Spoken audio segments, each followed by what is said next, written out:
రాజన్న సిరిసిల్ల జిల్లా కేంద్రంలో స్థానిక ఎమ్మెల్యే కేటీఆర్ నివాస క్యాంపు కార్యాలయంలో సీఎం రేవంత్ రెడ్డి ఫోటో పెట్టాలని బీఆర్ఎస్ కాంగ్రెస్ నాయకుల మధ్య జరిగిన తోపులాటలో బీఆర్ఎస్ కార్యకర్తలపై పోలీసులు లాఠీచార్జ్ చేయడాన్ని తీవ్రంగా ఖండిస్తున్నామని మాజీ ఎంపీ బోయినపల్లి వినోద్ కుమార్ అన్నారు. కాంగ్రెస్ నాయకులు గిచ్చి కయ్యం పెట్టుకుంటున్నారని, సిరిసిల్లలో ఉన్న కేటీఆర్ నివాస క్యాంపు ఆఫీసు అని, అది ఎమ్మెల్యే కార్యాలయం కాదని, అది కేవలం ఎమ్మెల్యే కోసం నిర్మించుకున్న గృహమేనని అన్నారు. శాసనసభ్యులు నిర్మించుకున్న ఇంటిలో సీఎం రేవంత్ రెడ్డి ఫోటో ఎలా పెడతారని ప్రశ్నించారు. బీఆర్ఎస్ నాయకులపై పోలీసులు లాఠీచార్జ్ చేయడం హేయమైన చర్య అని వినోద్ కుమార్ అన్నారు.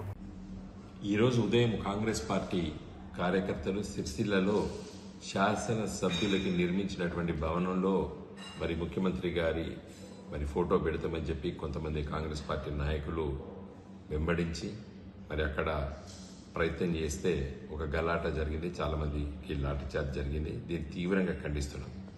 కాంగ్రెస్ పార్టీ నాయకులు గిచ్చి కయ్యం పెట్టుకోవడానికి ప్రయత్నం చేస్తున్నారు. అసలు శాసనసభ సభ్యుడికి నిర్మించినటువంటి ఇల్లు అది ఆఫీస్ కాదు అది. కాబట్టి ఇంట్లో ఫోటోలు పెట్టుకోవడం అనేది అయితే నాకు అర్థం కావడం లేదు. కాబట్టి గిచ్చి కయ్యం పెట్టుకోవడానికి కాంగ్రెస్ పార్టీ కార్యకర్తలు ప్రయత్నం చేస్తున్నారు. తీవ్రంగా ఖండిస్తున్నాం.